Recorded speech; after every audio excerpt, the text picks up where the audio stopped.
What's up, you guys? Sean Ross Sapp, managing editor, FightfulWrestling.com. If you don't go to FightfulWrestling.com, do yourself a favor and go there. We have more news than anywhere else, more substantial news. Our team of Andrew Thompson and Jeremy Lambert really give you great coverage. I have a lot of columns up there, a lot of exclusives, a lot of podcasts. We have Joe Holbert writing columns, and we have him doing a lot of live coverage as well. Check that out. Tonight we have Jeff Hawkins here on the Post-Elimination Chamber podcast. He is on that Brock Lesnar schedule, but working one of these lowly Elimination Chamber shows, Jeff. I'm just here so I don't get fined. We are also joined by one Alex Pawlowski. Alex, how you doing? Doing well. It's a weird thing where wrestling can accidentally get things so right. Well, if you guys want to get it right and you want to support Fightful.com and our independent coverage of wrestling, check out FightfulSelect.com. We have over a dozen podcasts there a month. We do retro reviews, 205 Live, NXT UK reviews. We have a show called The Weekender where we review Impact, NWA, BTE, AEW stuff, indie wrestling by and large. And we also have the Fightful Report podcast where I give you weekly exclusives, update you on contract statuses, behind-the-scenes Fightful info, and injury report. Just check out FightfulSelect.com. There is probably something there that you're going to like. We have doubled our subscribers in the last couple of months, so check it out and support your boys at Fightful. I almost always post exclusive news up there at least a little bit early. But we've got Elimination Chamber to talk about, and damn did I enjoy this show. This was a lot of fun. You better believe I can get used to a 10:15 Eastern end time, especially on a night where there's UFC. I will likely do a quick wrap-up of that UFC show, but let's go ahead and talk about it. Obviously, there was a lot of controversy this week that had nothing to do with this show, but then once the show got rolling, man, it was all about the in-ring, and there was some good stuff. Maybe not as much good stuff on this pre-show, Jeff. Mojo Rawley cutting a promo in front of a mirror. He does good at what he does, but the Bar and Heavy Machinery talking over one another. But everybody talking over one another on that. Yeah. One. I want your thoughts, though, on this new Kevin Owens character, the Everyman. I have so many fears about this character, given what Vince thinks of out of shape people, and everymen for that matter. He's never gotten this one right. For the most part, it's not my favorite thing. I'm happy to have Kevin Owens back, but I'm kind of hoping it's a swerve, to be honest with you. I'm hoping it's just I'm happy with my family, blah, blah, blah. Comes back and is still the same prick he was before. I'm for that. Outside of the heel trio that we saw develop later on the show, I'm looking around at the depth of the Raw Tag Team division, and I'm thinking on that Fightful Books It WrestleMania 35 podcast we did on Select, I looked at things and I said, you know what? They could do a lot worse than Sammy and Kevin Owens against the Revival at WrestleMania, especially if you're really pushing that tag division. Alex, we also saw selfie promos from Alexa Bliss. We saw Mark Henry show up. Charlotte Flair talks to the Riot Squad, gives them a bit of a pep talk. Did anything here stand out to you? I mean, the Kevin Owens thing to me was the only thing worth talking about. I mean, I agree with Jeff. I don't know if I hope it's a swerve, but I think it might be that he shows up and he's not this affable dude. He's actually just the same old jackass we've always come to know and hate to love. But I think it could work. And the one thing about it that you said, like Vince's response to out of shape dudes, all the pictures he's posted make him look a lot less out of shape than he used to be. He's in much better shape, and he's been getting high marks from people at the Performance Center. He's been working out very hard, helping young guys out with their promos too, I hear. Yeah. Which you could do a lot worse than that. Yeah, I like that he was rooting for a face in one match and a heel in another, so we're not really sure where he lines up. So that's good. There was a part of me that thought, man, it's a shame they replaced Mustafa Ali so quickly in the Elimination Chamber, because part of me bit on Mark Henry possibly announcing that he was going to be a part of the Elimination Chamber, and I was all about that. But, that was just me fantasy booking in my head. in my show notes, which are up at Select right now, I said I still want him to win an Andre the Giant Memorial Battle Royal. Considering the trajectory of some of the past winners, I wouldn't mind it as a send-off. Thank you for the super chat, OMG. Check them out. I legitimately use OMG when I fry my food. I love that stuff. Thank you to them. Cruiserweight Championship. We got started with a banger. Buddy Murphy, Akira Tozawa. Buddy Murphy, another great pay-per-view performance. He catches Tozawa on a suicide dive and hits that great suplex outside the ring. Tozawa and Murphy go back and forth with some amazing offense. There's Murphy going for a super power bomb, the old bombshell power bomb. Tozawa counters it into a super Frankensteiner. A great spot. Did you all hear what Scott Steiner shouted into the crowd when somebody said, "Hey, do a Frankensteiner this weekend"? Yes. He replied, "You do a Frankensteiner, you fat fuck." I mean, he's got a point. Pardon my language. By the way, got a funny story for you as I talk about cleaning up my language. A teacher local to me, one of my friends, Matt Staggs, he was like, "Man, we did this assignment for the kids, and they had to put together a website. And one of my students, she put together a wrestling website. I tell her that I know somebody who covers wrestling. Her and her father listen to Fightful every morning coming back and forth to school. So, sorry, child's father, for the language, but I got the same thing after Dean Ambrose's raw sexual magnetism comment. That's what I titled my podcast, and I had someone write me and go, "You know what? I'm in the car with my kid, and he sees the title of the podcast, and I had some explaining to do." And I went, "I'm so sorry for that, sir." Yeah, but there's your shout out. I really enjoy that you all enjoy this. Anyway, Murphy has some really outstanding strike combinations that he is able to transition into grappling attacks, Jeff.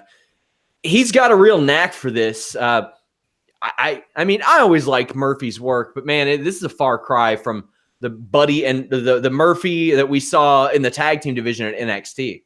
Yeah, his viciousness is what is carrying this cruiserweight division quite a bit in terms of, the suplexes and the drops and things of that nature. I love all night. It seemed to be a theme that this crowd was biting on stuff. And they, after that super Hurricanrana by Tozawa, they were absolutely buying into the fact that Tozawa might win this match. That's what I really liked.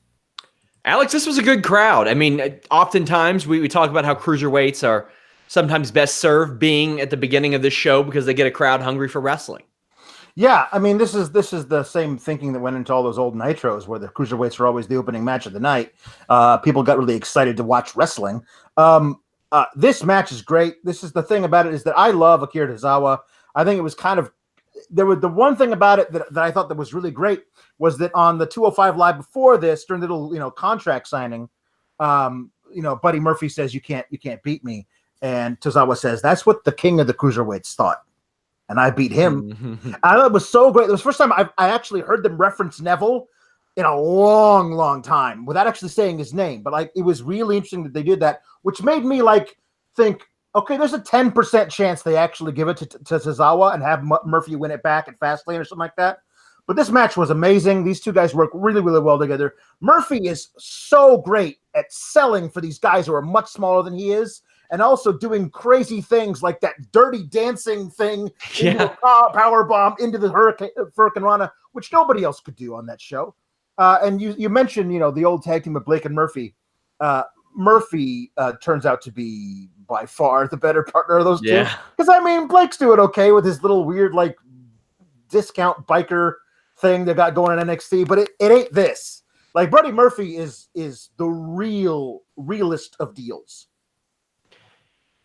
There's a cheeky Nando's kick that gets reversed. I like that because you don't see that a whole lot. You see people get wrapped up into that buckle super kick, but Tozawa throws it out, hits a spike Rana, does this amazing guillotine senton bomb. I like that we're seeing that a lot more. Maybe I don't want it to get too much like the Del Rio spot where people hold onto the ropes, but you're starting to see that where people drape a person over the top rope and do an attack there.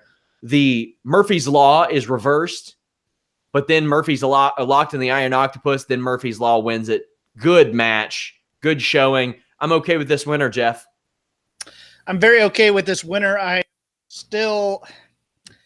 I'm still torn on whether or not these matches should be on the pre-show or the main show, because I've been in a crowd where they've had it on the main show and it's kind of gone quiet until they picked up steam. So I understand why they do it, but I think doing it in front of a half-empty stadium and then also cutting to the back for that ridiculous Xavier Woods Big E promo, that ticked me off. This is a match that needed eyeballs and needed full attention, and doing the split screen did it such a disservice, in my opinion.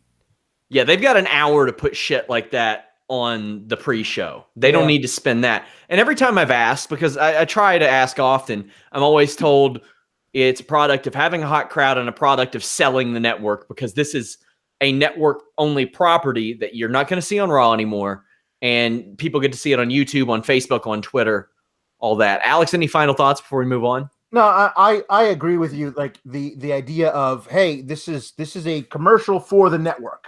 If you're watching it on YouTube, you can say, well, not only am I going to get to watch the Elimination Chamber later, but I can watch these guys do this every Tuesday. Maybe I should put down that $9.99. Now, I don't know how many people that actually sways, but I would like to see maybe on the big shows, like they don't need to be on the main card, but like on this show, there's no reason why this couldn't be somewhere in the middle there, because they had some stuff that went on the main show that I was like, really? I find it a ridiculous kind of reasoning, because if you're a WWE fan, you're not just going around to the YouTube channel at WWE just to watch the pre-show. You have the network more than likely. How many people are just going to the Facebook page or the YouTube page undirected? It's not something like, wow, today, I should really check into that WWE YouTube page, and maybe there'll be something live on there. It seems ridiculous reasoning to me, but I understand it. I just don't necessarily agree with it. Well, as things sit right now, the kickoff show did 465,000 views on YouTube. So, I mean, hey, some of those people are going to see that and maybe check out the network. But maybe pay-per-view buys? I don't know. We had the Women's Tag Team Championship Elimination Chamber match. Now, I mentioned off the air I was going to talk to you all about the story that went into what I had heard today. Early this afternoon, it was decided, hey, the women are going to main event. Now, there was a lot that went into this, too. They spent a good portion, several hours last night, rehearsing this whole show. Not only that, had to up until pretty much doors open. People in the company thought that this match was going to be a mess. I didn't think it was. It had its sloppy moments. It had a lot of stuff working against it. But around, I think, 4 Eastern, whenever I tweeted it, they were told, nope, that's not going to be the case. Instead, the men are going to go on last, because Vince McMahon did not think that the women's tag match would get the reaction that the main event got. Now, this led to a bit of a mad dash backstage. There's a lot of women who thought that they had several extra hours to get ready for their match, get makeup done, things like that are trying to get done in time.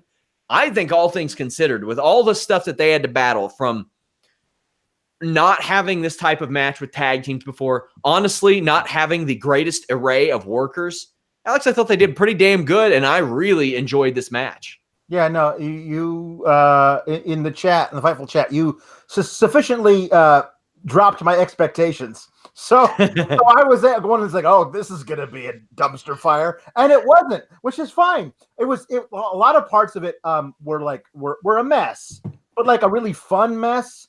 Like a kid's, like a 1-year-old's birthday party where like the cake flies everywhere. Oh, it's fun. Look how much fun he's having. But like this was good. I like this. And you're right. Some of these women aren't necessarily qualified, quote unquote, as the best workers, but I thought that each team had a definitive personality that worked in the match. Like they each had a role to play, which you don't see very often. Like I felt like, oh, these two are smart, but like chicken shit. Like I like that. These two are athletic. These two work really, like they're on the same page all the time. All that kind of stuff. I thought it really worked really well. Alex, what did you think or Jeff, what did you think before we get into the happenings? I thought this match was fantastic. Alex stole my bit of burying you about lowering expectations. But hey, people in the company did not think this was going to be quite what it was. this, you know what, you say that that there were some, there was some sloppiness in there. I want sloppiness in this kind of match. I'm a kid of the I'm a kid of the 80s, so I want an elimination chamber to be people grinding people's faces into the chain. I want them trying to hurt people in a fake kind of way, because that's what I expect the elimination chamber to be. I don't want a smooth wrestling match. I don't want a well choreographed wrestling match. And I thought each team was fantastic. And Alex was right. They each had their own personality. I don't think there was a weak link in this match. Usually you come out and you're going, well, this person did this person did that. I thought Sonya Deville was great. I thought Liv over exceeded expectations. I loved the Iconics and everything they did in this match, from the first when Tamina and Nia came back and hit that pod and they just got spooked like that. That was great. The first pinfall that they double teamed on was fantastic. The homage to MVP trying to keep safe in the pod like a horror movie type thing was fantastic. I loved everything about this. And in retrospect, WWE has blown so many big moments in this women's revolution history type thing. They've overbooked the triple threat. They've put Nikki Bella, who's fine in certain, elevated aspects. The Money in the Bank was first won by James Ellsworth helping Carmella. This is one they got right, and the entire story of this match was great and fit into it, I thought, especially the rush to the end. I loved everything about this. Well, Jeff reviewed the whole match, so let's just move on to the next. I'm sorry, I monologued a bit, but whatever. Keep going. Bayley and Sasha start out with Fire and Desire. I should specify, when I said a little sloppy, I meant on like missed catapult spots that probably shouldn't be happening at all. Not like I didn't want anything gritty happening. I loved when Mandy's foot got stuck in the cage and Bayley just obliterated her. All this comparison to Eva Marie horse shit with Mandy Rose has got to go. No. Gotta go. No. This is not that girl. This is not Eva Marie. And even Eva Marie tried. She did her best. Yeah, people Mandy, like somebody who defended Eva. Oh, Charlotte defended Eva Marie this week on Twitter, and I thought that was great because you know what? She worked her ass off. She just wasn't very good. Okay, get over it. Her career did probably appropriately peak with an NXT title match against Bayley, but she served her purpose. I love that neck breaker spot. It was really good. You can tell Bayley and Sasha really worked together to think of tag team moves, the assisted arm drag body press. Riot Squad comes in, Logan with a nice pop-up headbutt. Ooh. Riot Squad and Fire and Desire finally square off a little bit and have their thing. Mandy Rose's extensions fall out at one point.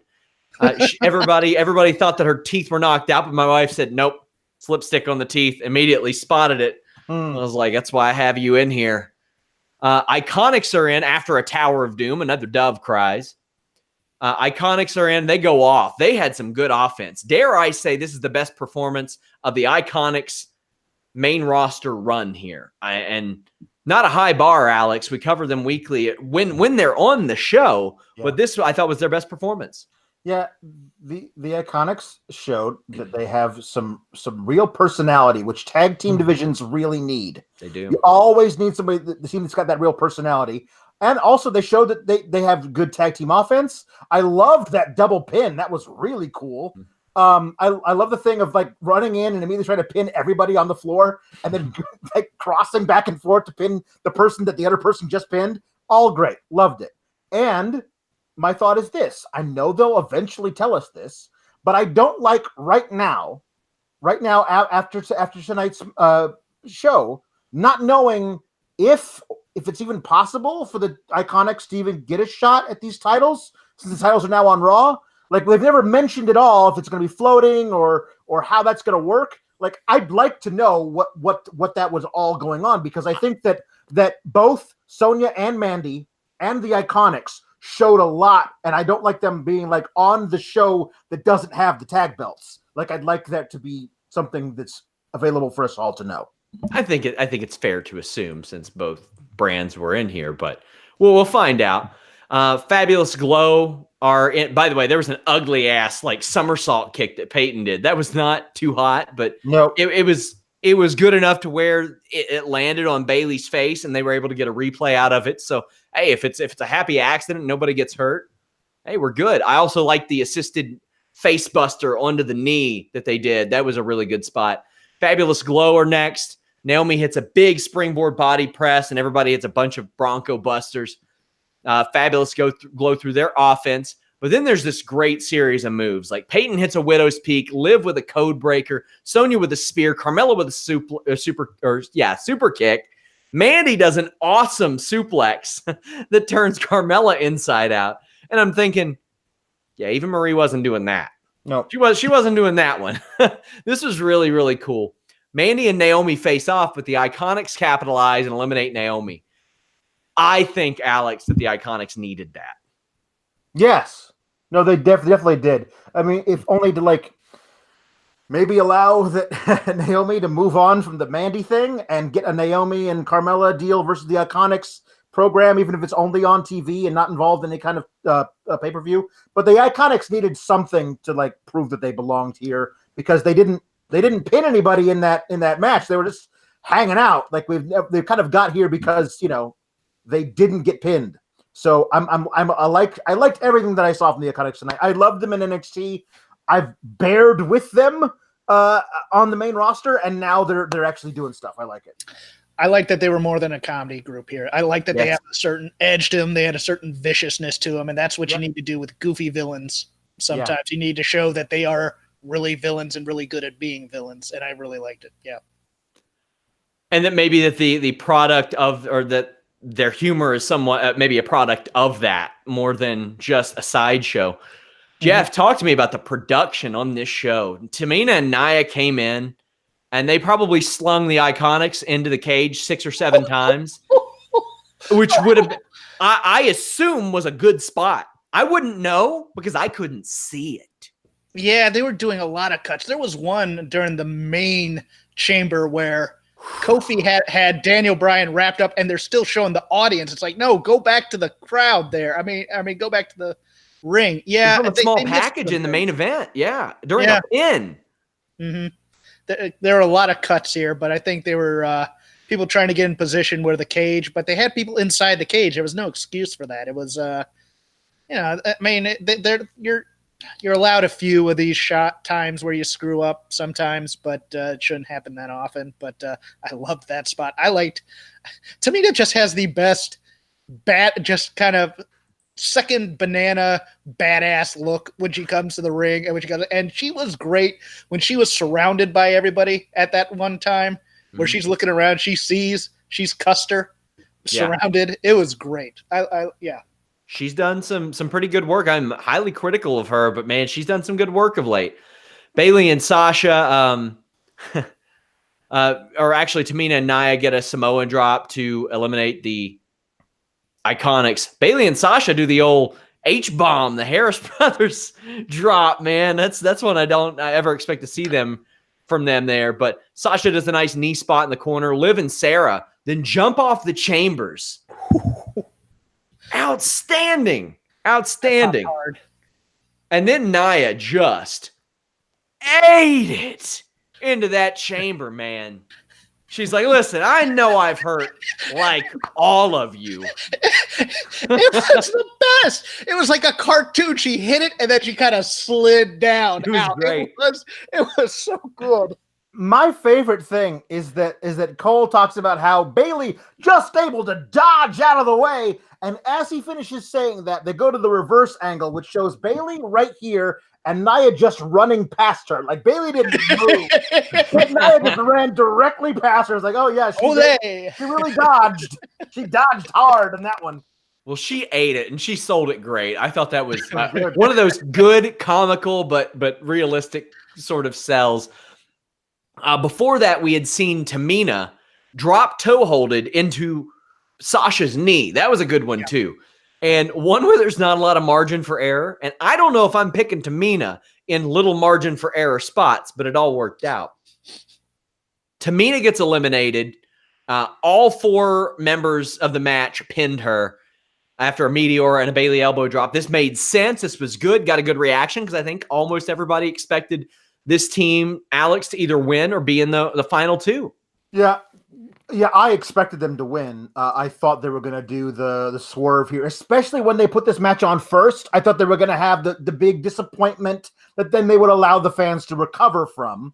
I thought for sure if you were going to have Bayley and Sasha win this thing, you put it on last. I didn't know what was coming with the whole Kofi story, but that's why when Nia went down and they immediately started telling the story of we're all going to gang up on Tamina and pin her, I thought to myself, oh my God, Sasha and Bayley are going to win this. And then I thought, oh no, it's Vince. He's going to put the belts on Fire and Desire, make us all think it's going to be Sasha Banks. But I'm so happy because that was one of those things where I was certain it was going to be Nia and Tamina. And when it turned out to not be, all of a sudden worlds of possibility opened up. And I love when WWE does that. Well, there was a good callback. Sorry, Jeff, where Bayley and Sasha are on the top of the chamber, and it was a callback to last year. And I mean, when I think of that, I think, man, these two were wasted for a full year, just truly wasted. But we got that callback. Angel's wings on Sasha. She kicks out, and this match is really cooking. Sonya kicks Bayley into the chamber, and it was nasty. That was a rough one. Yep. Sonya accidentally spears Mandy, gets locked in a bank statement. Sasha and Bayley win. Jeff, where were you going there?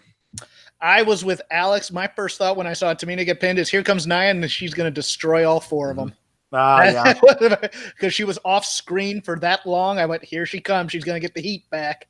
And then it's going to turn into that. I thought Sonya's spears were great. Yeah, they were all good. Night. Yeah. She's got some good offense. Like, she doesn't do a lot of stuff unless it's going to look good. I know she tried that the elevator, I think it was, for a while that Matt Morgan did, and she didn't throw the hand or the arm in front of the head. But she's very, very good at this stage. That spot where Sasha runs in and does like the up and over, and Sonya comes underneath, turns around and does it into a brawn power slam. That was awesome. I love that. I've never seen that. That was so cool from her. Sonya showed me tonight that she's like maybe 2 years from now, I could see her being like absolutely tip top of a women's division. Like, I mean, maybe even sooner, depending on what they want to do with her. But I saw a lot of potential there. I also loved the storyline of Sasha's shoulder making it impossible for her to lock in the bank statement. So she altered it and used the leg. That was beautiful. Loved it. I am all here for Sonya Deville and Shayna Baszler matches in the future. I think that could be a whole lot of fun. Yeah.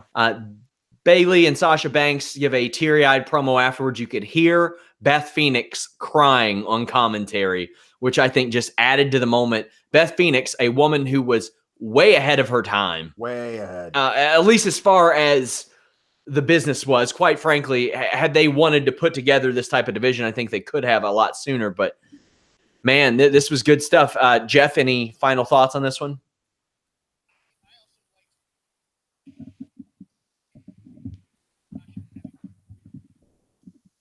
I don't think I can. I'm having trouble hearing Jeff right now. I can't hear Jeff either. So, Alex, any final thoughts on this one?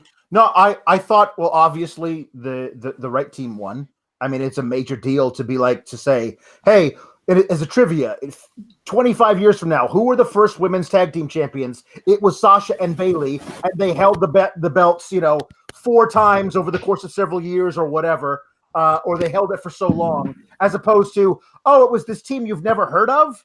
They held it for a month, and then they lost it to Sasha and Bayley. Like, I think it was a really good thing that they made that call because it's very important. When you're doing historical things, do it with historical people. That's what I think.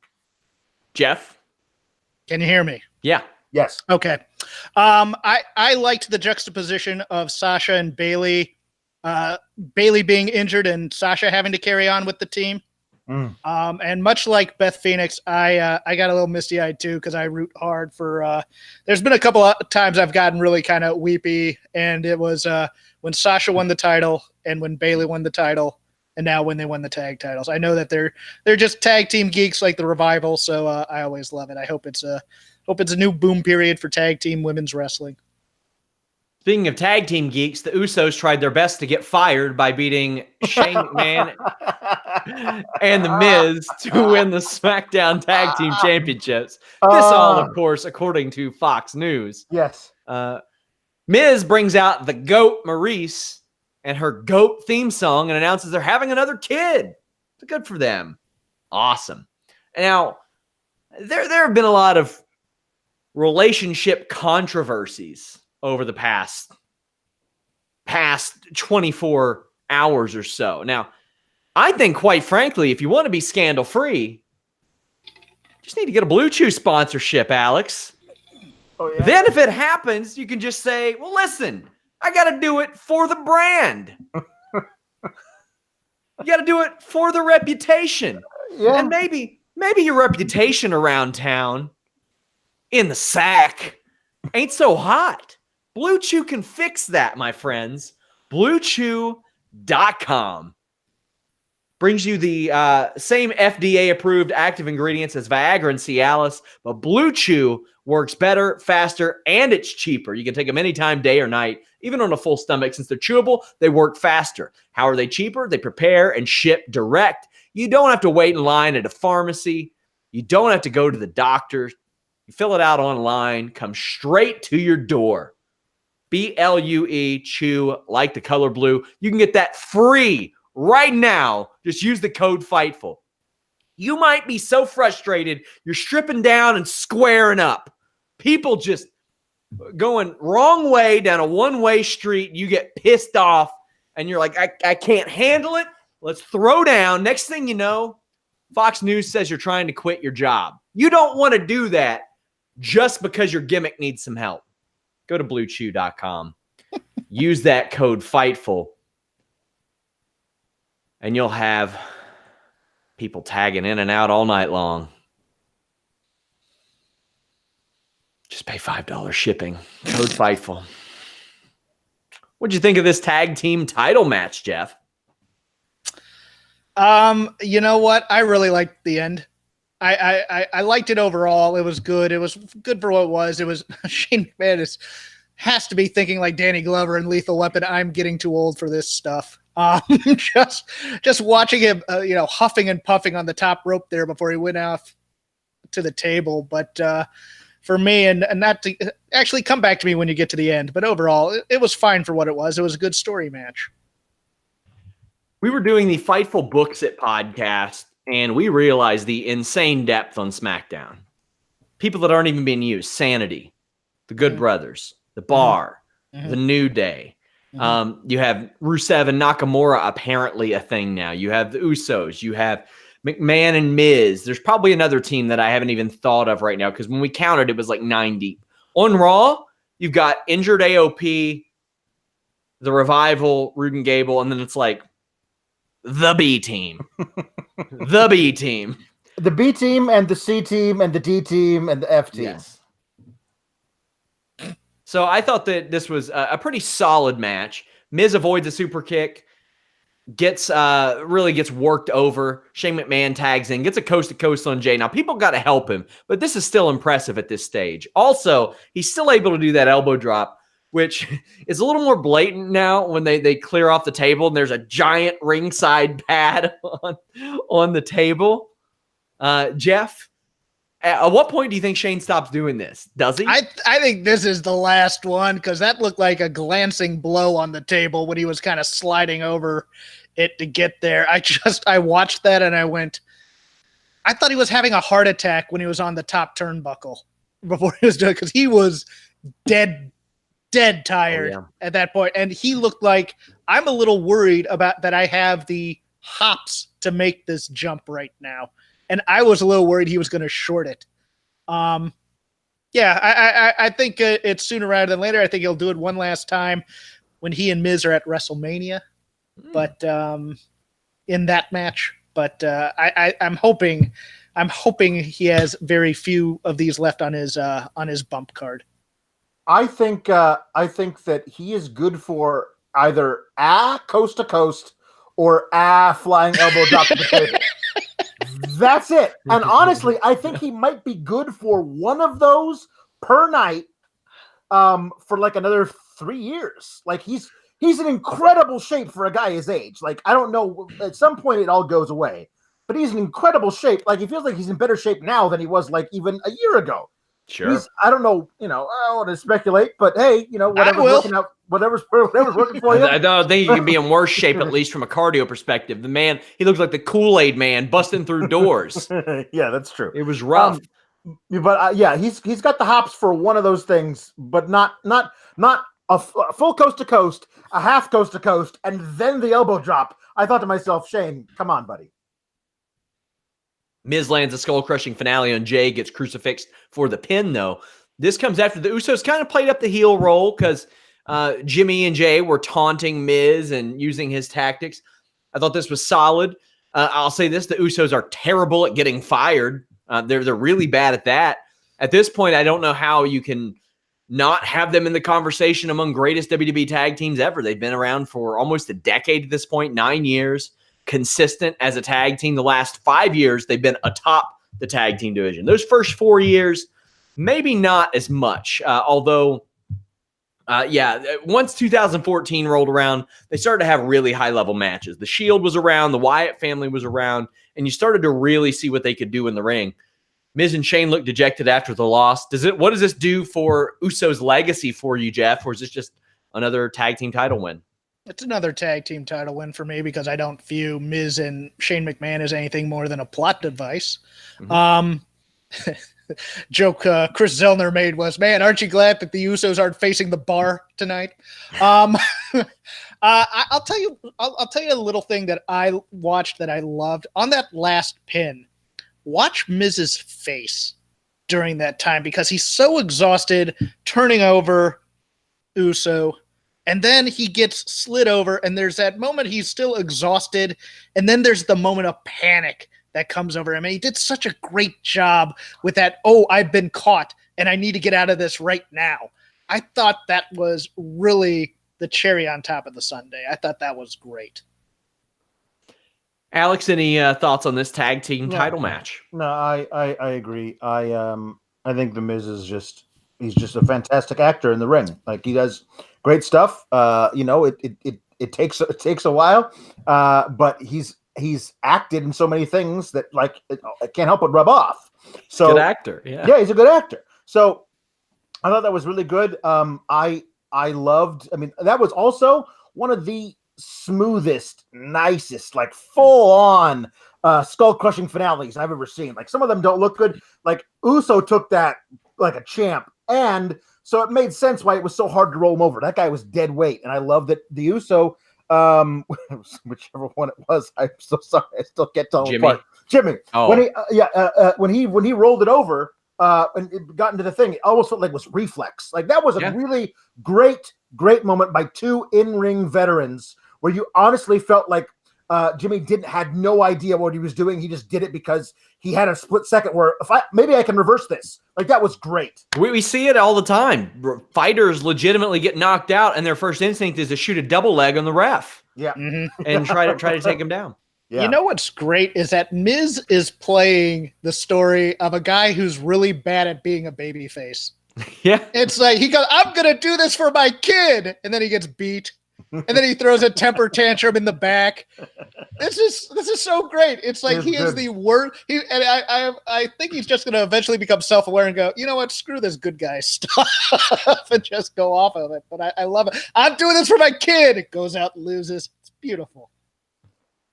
We had basically a Raw match as Finn Balor defeated Bobby Lashley and Lio Rush to win the Intercontinental title. We see Lio and Lashley talking before the match. Balor launches Lashley over the top rope, but gets tripped up by Lio. This is what leads to him getting worked over for a little while. Lashley does his awesome, huge slam to Balor. This move is a real good one. Rush tags himself in, misses a frog splash. Then a big tope con hilo lands on both guys. Balor capitalizes by throwing Lio in and hitting a coup de grace for the win. After the match, we'll talk about the match first off. Alex, I do think that even though Lashley is MMA star, kind of former TNA champion, was pushed in one of the biggest WrestleManias ever, quite frankly. I feel like the title is still higher profile on Finn Balor heading into WrestleMania, presumably, because we do have Fastlane. Yeah, we do have Fastlane. We're not really sure. I mean, this kind of finish begs for some kind of, rematch, even though they don't have rematch clauses, but they probably will for this one because, the finish. But I agree. Finn feels like an intercontinental champion. He feels like that kind of a guy. Lashley doesn't. Lashley doesn't feel like the Intercontinental Championship was always traditionally held by, a smaller dude or a great worker or whatever. Lashley's neither of those things. Yeah, like the Ultimate Warrior. The honky tonk man. Well, I was, yeah, okay. Diesel. Come on. China. Come on. There you go. Albert. I'm so sorry, Alex. I'm so sorry. All great examples that serve to prove my point. Moving on. I honestly, I think that is true that Finn does elevate this title a bit more. The thing about this that I loved was the idea of in 2 matches on tonight's card, they telegraphed the only possible ending. You have a match that is made a no disqualification match later for Braun and Byron, so we know what's going to happen there. And this one, the only reason you have it be a handicap match with Leo involved, where Lashley can lose the belt if Leo gets pinned, is so that exact scenario takes place. Like it was fine seeing how they got to that point, but in my mind there was no chance of anything else happening. I don't mind the story being predictable. What I didn't like was the Dasha interview beforehand, teasing dissension. That really hammered it home too much. Yeah, that was far too much of a billboard. Have the dissension happen and just let it go. We already know that there'll probably be dissension if Leo Rush loses this match. We don't need to be hammered over the head that, hey, this might happen. Hey, this might happen. It's just like, come on, guys. Give your audience a little credit here. But the match was what it was supposed to be. And Lashley turned on Leo. Obviously, it's because maybe not as much because they think so less of Leo, but they have some sort of plan. With Corbin, Lashley, and McIntyre, Jeff. Yeah, that threw me for a loop when Bobby came back out. I thought for sure Leo was going to come out and try and make right, but I thought that they were going to separate the two because Seth is hurting right now as a backup plan for possibly Lesnar. That's what I was thinking when I saw that, but they're pushing the Lesnar point an awful lot, aren't they? Yeah. I wouldn't be opposed to them doing that at Crown Jewel, the greatest fucking Crown Jewel Rumble of them all, or whatever it is they're going to call that. Jump. Greatest Elimination Chamber, 16 pods, 3 cages on top of one another, something like that. Blood Money in the Bank. The winner doesn't have to go back to Saudi Arabia one time. They catch it in and they don't got to go back. Raw Women's Championship, Ronda Rousey crushed Ruby Riott and won the title. There's not a lot to talk about here. Alex, I know you're not happy about Riott losing the armbar. In that fashion, like it didn't even look good. It was like she's an incredible performer and she deserves better.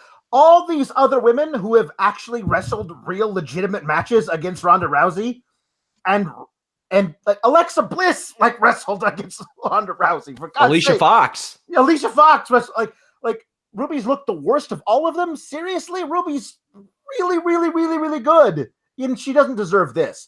I understand for the storyline you're telling that makes sense.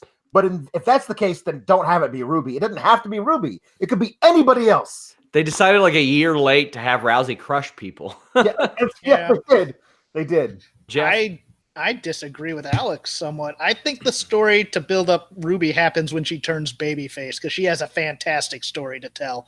I actually thought this was a little too long. I thought the stalling kind of made it worse. Look, they didn't build up Ruby as a possible going to WrestleMania type thing, which they should have done if they had done it logically. They did on the network and they did on the pre-show, but they didn't do it on Raw. So just get rid of her quick and then build her back up later. I love Ruby Riott, but this was the time to do a quick flip, armbar, tap out, 3-second type thing to really build up because they're already looking past, every other pay-per-view to WrestleMania. Just do it. That should be her story. She was overlooked, and she held that division together, quite frankly, in the ring, I thought, last year. Her win against Nikki Cross was her first of the year. She was 0-14 before that. And her winning percentage last year, I think it was 13 or 14%. The story of this is afterwards. And boy, Becky Lynch has owed some receipts, my friends. Man, she really Charlotte was at ringside and had cut a promo on Becky before the match, but comes in and faces off with Rousey. Becky had been attacked by Charlotte the night before after jumping the barricade at a live event. Nice thing. Nice way to get people in the live event. I like it. Whatever. Becky comes in and beats the living shit out of Charlotte with this crutch. I mean, real rough. And as rough as Ronda Rousey got it, by the way, Ronda Rousey just staring and being like, oh, you kind of got you what you deserve type of thing. I like was that. really good. Then she hands Rousey a crutch. And I'm okay with Rousey being the dumb one that goes for it because Becky's the baby face here. Becky's the smart baby face. But boy, did she throw some reckless shots with that crutch. I mean, some filthy ones to the face, to the head, to her crotch even. Like there was not a sensitive spot on Ronda Rousey that was not hit. If I'm Becky, I'm probably not necessarily looking forward to the first time I get thrown by Ronda Rousey, Jeff. Let me tell you something. Ronda also has some receipts coming towards Charlotte for all those kendo stick shots as well. I mean, so if I'm those women, I'm like, look, we're all in agreement that we can take as good as we can give. Right, guys? Right? Oh, right? BT Dubs. Ronda's hitting the bricks after Mania. So. Yeah. I'm gonna get my shots in now. You know what? I am one of the few people that does not like this ruthless aggression, Becky seeming, because it comes off as Becky seeming petulant. I get that they were cheering her on this, but we already have Ronda, who is a questionable babyface because of her bipolar gimmick in many ways. There's not a lot of clear stuff other than Charlotte's the heel and Charlotte can get beat down. I would have been fine with Ronda just throwing the crutch away and walking off, but I don't know if this. I mean, look, it's working for the live crowd, so I guess you can't harp on it too much. But at the same time, if you're watching all these as like steady progression, it's like, man, Becky's coming off as a bit of a sociopath here rather than anything else. You're just like, wow, that seems extreme to do right there. Okay, cool. But it's all part of that, Vince McMahon alpha baby face type of booking, and I don't know if it's working on a sweetheart like Becky as much as they think it is, but it seemed to work here, so I can't complain too much. Alex, what do you got? There's a line, you know what I mean? There's a point where like, okay, this is immediate retribution for this. Charlotte taking such glee in being in being the replacement for Becky at Mania. I believe Becky feels like she owes a beatdown to Charlotte. That to me feels like, okay, fine. And I think she took it a little too far, but I think she got carried away. Fine. The thing on Ronda seemed like just random and excessive. Like Ronda had nothing to do with Charlotte replacing Becky. It felt like you could have Becky beat down Charlotte. Look at Ronda. Say you want to get on this? No? Okay, fine. Bye. See you later. Like that to me expresses much more strength and power than suckering Ronda into a sucker punch with a crutch and also hitting her in the face and all these other places. Like that just didn't ring true. But again, everyone's going to say, but like Steve Austin would have done it. Okay, but it's not 1998. You know what I mean? And she's not Steve Austin. She's Austin-esque, but she's not Stone Cold. Like it's just not. I don't know. When Charlotte drops an F-bomb, there's always one of those in these types of beatdowns. That's how I told you. That's how you can tell she's Rick's daughter. Oh, God! Oh, God! No, but when she's doing the 4-letter words, it's really hurting. Charlotte's Twitter game has been on since the heel turn, too, where she said, the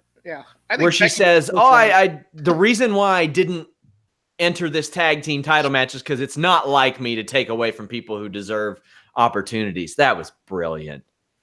And all due respect to Ryan Satin, but The line she dropped on him was also very funny, and he was a good sport about it too. Very, very good stuff from Charlotte of late.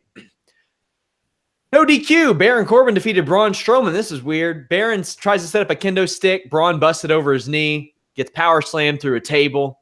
Drew McIntyre's music hits, and for some reason, Braun, the babyface we're supposed to cheer, acts like a real dumbass. He could have pinned Baron Corbin like 5 times by the time Drew got there.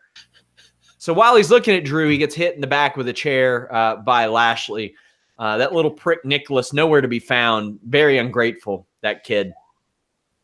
And they do a Shield powerbomb through 2 stacked tables off of a set of stairs. Corbin gets the win. Mock the Shield at the end of the segment. Now, anything we say about the Shield is pure speculation at this point. Alex, what does that say to you that they did that? I don't know, man. None of this makes any sense to me. Like again, I'm just gonna go back to this thing when you had Roman, and he comes out. He's the champion. He comes out. He says, "I'm dealing with leukemia. I'm giving up the belt." And they say, "Okay, here's what we're gonna do. We're gonna have Braun versus Brock in Saudi Arabia for this title. Oh, by the way, Braun is somehow also right now locked in a blood feud with Drew McIntyre, who looks like a complete world beater. Like he's all on his own. He just broke up with Dolph Ziggler. He doesn't need anybody. He hates Braun Strowman." And they have this wonderful thing where these two guys are super over and ready to kill each other. And now we're like, Drew's playing second fiddle to Baron Corbin, and Braun's getting his ass kicked. And I'm like, I don't even know. Why are we doing this? You know what, guys? Just go away for a little while. Come back after we've forgotten that we don't like what you're doing and do something then. Because this is just what? Jeff, what do you got? I think Dean's not going to be on Mania, so they're probably going to do a Shield match versus these 3 next pay-per-view and just have Roman do kind of walk-in brawl. But I just love the whole Braun has him right where he wants him. Music. Huh? Is that music I'm hearing? What's going on? And then, of course, the villainous Drew McIntyre. All right, dude, play my music and kill any element of surprise. And I'll go running down there with a chair. No, trotting. Just Is everybody an idiot in this plan? Come on. No. There's the thing was that was the big distraction. So Bobby could attack him from behind. Bobby Lashley, who by the way is completely forgotten about the whole thing, like feud he's got brewing with Leo and with. You can hate more than one person at a time. I guess it just feels like. Oh, I do all the time. You know. Yeah, it's just Braun could have pinned the man. Oh no, he should have, He should have pinned him and then said, "Okay, now what do you got?" That's fine. But this was all just really, really That's weird. Why is there music playing right now at the big time of my match? I just don't get it. Wait a minute. That's not my music. Well, let's talk about something way better than that. WWE Championship Elimination Chamber match. Daniel Bryan defeated Kofi Kingston, Randy Orton, AJ Styles, Jeff Hardy, and Samoa Joe. Rowan is ejected before the match, and Daniel Bryan goes off. We get Bryan and Joe to start. Bryan and Joe threw a few little strikes. There's a nice power bomb into a crossface, a good chain of submissions for Samoa Joe. But Kofi is in next, has kind of a sloppy exchange with Joe. They weren't on the same page, but they get on it when Kofi does this awesome standing frog splash. I love that move that he's been doing to like a doubled over opponent. Bryan stops him with a King Kong guillotine knee drop that I love that he's been doing. I'll take, Jeff, that knee drop he's doing to a rope hung opponent over a diving headbutt any day. Yeah, and same with also just the Tozawa during that pre-show match on the second rope type thing. I really liked the effectiveness of that. It looks a little safer, to be honest with you. But no, I really like it as well. Daniel Bryan tries to chill on top of the chamber, but Kofi jumps up there, scales the cage, Alex, and does a trust fall onto Joe and AJ. Yeah. This was another showcase for Kofi, which we will really get into later. Yeah. But this spot was amazing. I can't wait to see the WWE.com shot of this. Yeah, no, this spot was amazing. I loved him, like Bryan going up there. I'm just going to hang out up here. Nobody can get me. I'm just going to sit here and, meditate or whatever. And then Kofi, like, immediately just scampering up there to get in his face. That was I love the idea of Kofi going from member of a comedy faction to like super like over babyface with fire like in 6 days. Like I think it's just an amazing thing. And honestly, I feel like Kofi's like one of 5 or 6 guys on the roster currently that could make that transition that well, that fast. So we will talk about that at length, but well, yeah. Styles is in next, hits a DDT, reverse DDT combo on Kofi and Bryan, a nice touch. Bryan scales the cage, but AJ hits a phenomenal forearm on him. Joe shows up, or Joe pops up and puts the Coquina clutch on Kofi. They do a callback from the pin on Tuesday, but Kofi gets a jawbreaker. AJ pins Joe with a phenomenal forearm. Joe has not won a pay-per-view match via pinfall or submission since moving to SmackDown. This is his 5th title opportunity that he has lost in. This is what I put on Twitter. Hey, everybody, remember that time where we all heard that Samoa Joe was going to be an NXT lifer? We were like, oh, no, he should go up to the main roster. We were all totally wrong. So AJ is across the top rope. Jeff Hardy comes in, Jeff Hawkins, and does a swanton off the chamber onto the top rope. And Daniel Bryan capitalizes with a pin. This was cool, creative, different, something we haven't seen before. I loved it. It was absolutely perfect. Right after I hit my big move, I'm going to be a little discombobulated. Daniel Bryan takes advantage. 1, 2, 3. I want to go back to the trust fall because he was possibly a little too trusting on that after he landed on his back, I thought. This was the one big note of before we got to the Kofi run that I had was I loved that Jeff Hardy elimination. It was pitch perfect to me. Yeah, Jeff came up a little half-assed on that poetry in motion over the top rope on Bryan. I thought maybe he hurt Bryan initially, but this was good. Alex, I know that the clip ended up being like me ridiculing jackasses who were making fun of the chamber changes last year, but I really feel like the changes to the chamber that they made outside the ring, extending the ceilings, it did revolutionize this match. I think these matches have been much higher quality since then.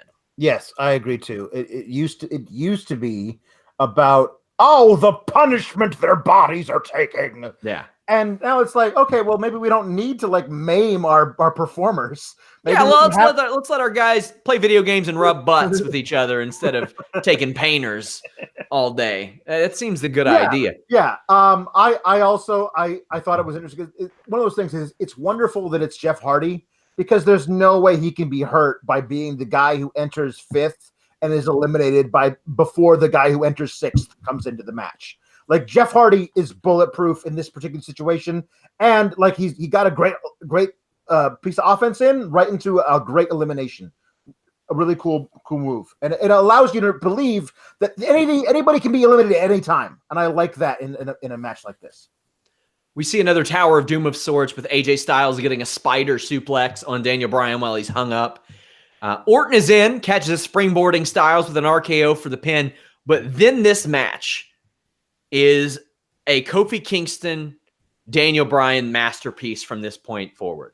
And that even includes with Randy Orton in there. I love the story that was told without really having to tell it with Randy Orton because there are a lot of people who know the history between Kofi Kingston and Randy Orton, Jeff. Kofi Kingston was poised for a main event run, and then, quite frankly, because he pissed off Randy Orton, he did not get that main event run.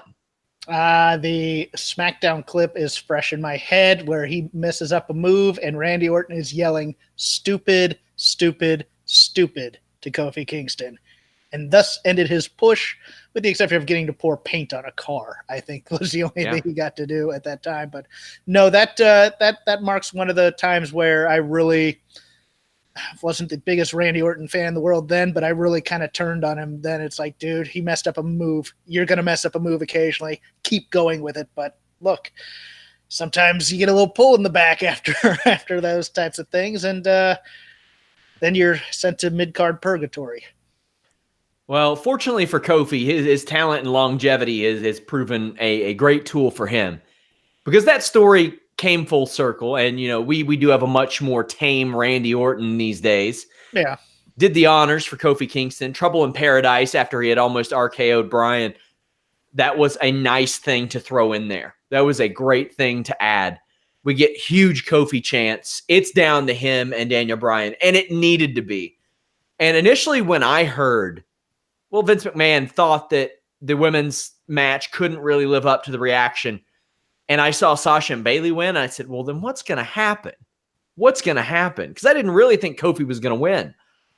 The old man was right. This should have been Kofi's spot. And what we saw is amazing and simultaneously frustrating, Alex, because they did this on 6 days' notice, 7 days' notice, crafted this match. Now, Ali was set to have a showcase match, maybe not to that degree.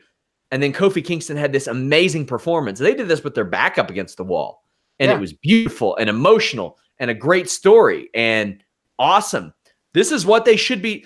This should be the norm. This should be what regularly happens. Yeah, it does feel like, at least for the past year or so, that WWE's best creative stuff has been them like whoopsie-daisying into it. Like, oh crap, panic. And whatever they come up with is somehow this thing that's amazing. Like it's the sense of urgency that actually makes these people's brains work, as opposed to, well, we could do, plan 72A. We haven't done that in 6 months. Okay, we'll do that. Like that seems like what they're normally doing. And in this case, it was like, okay, let's start coming up with ideas, guys. What can we do? And all of a sudden something like this comes up and it's brilliant. They caught lightning in a bottle with this thing in 6 days, and I can't believe how well it worked out. This had some great spots to it. Daniel Bryan hitting all these drop kicks. Kofi catches him with a mushroom stomp. Bryan puts Kofi down with the knee after Kofi got sent into the pod on a bulldog attempt. I don't know if it was supposed to break or not, but it not breaking was a happy accident, if so, because he just ricocheted off of it. Kofi kicks out of the knee. Bryan stomps him out, then walks into a trouble in paradise. You had the miserable camera cut on the small package. Just hideous. But then the label lock is applied. My qualm, Daniel Bryan lets go of the hold. You don't have to let go of the hold. Don't have to let go of the hold. There should have been something where Kofi maybe used that leverage to pull himself out of it, to interrupt that. But other than that's a small issue with this. Both men end up on the top of the pods. Bryan is kicked down. Kofi misses a splash. Bryan wins with a knee to the face. This ruled. Bryan exits stage left, leaves Kofi in there. Bryan, a smart guy. I think everybody knew this was Kofi's moment, Jeff, and it was a damn good one. And it has me wanting Kofi Kingston versus Daniel Bryan at WrestleMania. I wouldn't get too attached. I think this was a one night for that crowd. Sure.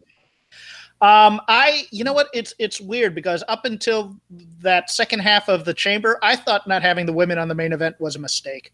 Because I was just like, well, this is okay, but it's nothing special. And then it kicked into high gear. I'm thankful that my fears weren't realized. I thought for sure Luke Harper was showing up and killing guys, and it was going to totally blue ball this audience. You could think of far worse things than a New Day, Harper, Rowan, Daniel Bryan feud, though. Like that 6-man tag at Fastlane, that'd be neat.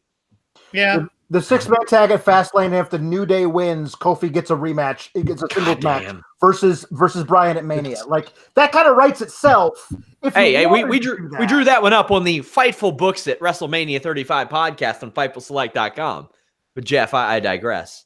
No, but I mean, I think the veteran guy who's put it all together and making that run is a great, compelling story. I just think Kofi is making too much money with the New Day for them to give that kind of credibility to him as a solo star. I'm a little skeptical of it, but he was great here.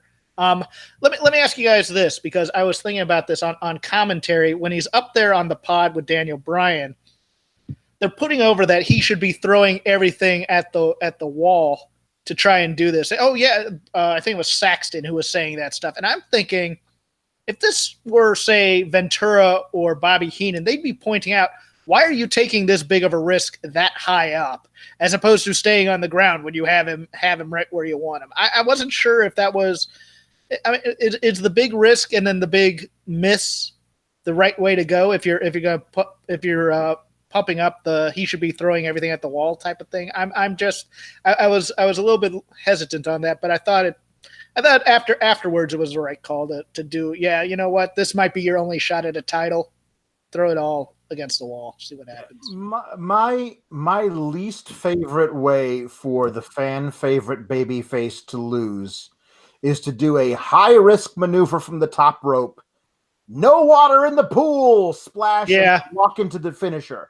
I think it's just like, oh, well, is that it? Like, I feel like there's got to be more momentum to it. I love it.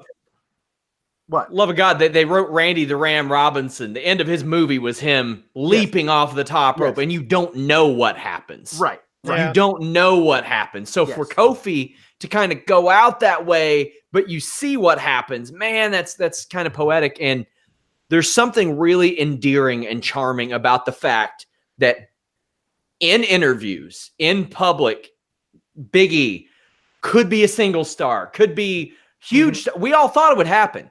Xavier Woods, maybe not to that level, but he can deliver in the ring. He's got so much else going on. I mean, my God, he's a juggernaut in the gaming industry now. At any opportunity they can, on screen, off screen, Kofi's going to be world champion. Kofi's going to win the Royal Rumble. Yeah. Kofi's going to do this. There is something just remarkably charming and genuine and admirable about that about being that selfless. Right. Mm-hmm. I don't know what their plans were before the Mustafa Ali injury for Daniel Bryan at Mania. I don't know what they are before this match, but watching this crowd, whatever it is, I mean, all you got like 6 weeks to build it. If the alternative would be this New Day versus Harper Rowan and Daniel Bryan match at Fastlane for the right to get Kofi into a one-on-one match, that match, the Daniel Bryan match, is not going anywhere near the top of the card at Mania anyway. Yeah. So if you have it at the end of like the first act, and you have it be Kofi versus Daniel Bryan, Kofi's not going to win. But I don't think anybody who's going up against Daniel Bryan is winning anyway. At least make it like this thing where the crowd really gets into it. You know what I mean? Like, make us believe. Like, I listen, when he hit that Trouble in Paradise, there was a part of me, even jaded, cynical wrestling guy that I am, who believed for a split second, oh my God, they might put this thing on Kofi just because, to have the crowd erupt, to have that moment. They could put the belt back on Bryan as soon as Tuesday if they wanted to. The whole thing is you make us believe in that moment, and that's better than, Randy versus Daniel Bryan. Give me Mustafa and Kofi. I would love that at Fastlane, or I would, like I said, I wouldn't mind the if Harper gets involved, the aforementioned 6-man tag. Alex, when you look back at this show, what are you going to remember the most years from now? Will you remember Sasha and Bayley, or will you remember Kofi? Because those are the two things that stick out. Right. I'll remember Sasha and Bayley. I won't remember that they went. I mean, years from now, I probably won't remember they went on first. I would remember it if Kofi won. I'll say that. If Kofi had beaten Daniel Bryan, I would probably remember that moment for the cathartic response the fans would have had in that moment. The building would have torn itself apart. They were so behind Kofi in that moment. I would have remembered that. But in this case, you got to say it's Sasha and Bayley, because like the historic thing of like women's tag team championships wouldn't have even been thought of before these two women were on the roster and had been there for a while doing great stuff. And now they're the first tag team champs. It makes sense. It's great for WWE to have them be the first women's tag team champions. Jeff, how about yourself?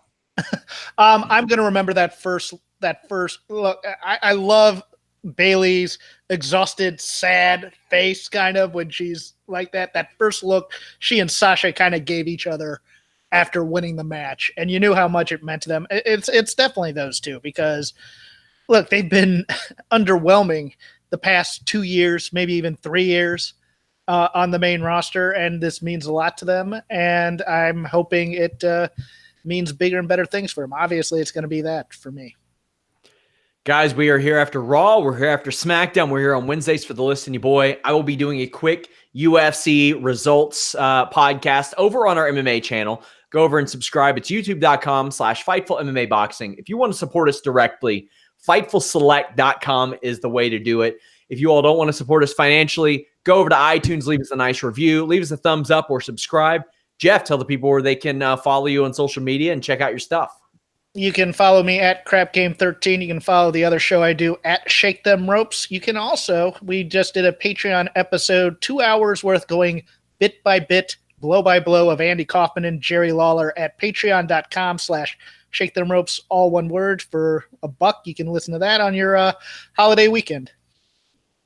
Alex. You can follow me at Pawlowski the Fourth. I tweet about stuff. I'm going to be tweeting a lot more about basketball now because I'm super into basketball. But also, I'm going to be here the next 2 nights trying to figure out what they're doing. I will say this as a public service announcement. I feel like it's time to just do the one pay-per-view between Rumble and Mania. Do it like the first weekend of March. I mean, I wouldn't be opposed to 0, as Jeff just pointed out. I wouldn't be opposed to 0 either, but 2 is ridiculous. You can do 1, but on the first weekend of March, between those 2, and give yourself time. I have no idea how they're going to figure out what they're going to do between now and March 10th. That seems like it's like 3 days from now. That's crazy that they're going to do Fastlane that fast. I just want Rumble and then build to something good at Mania. That's all I want. Yep. Welcome, follow me at Sean Ross Sapp. We've got an Abducted in Plain Sight review up on YouTube. Check it out. Be amazed, guys. Thank you all so much. I really appreciate all of you. Thank you all. We're out.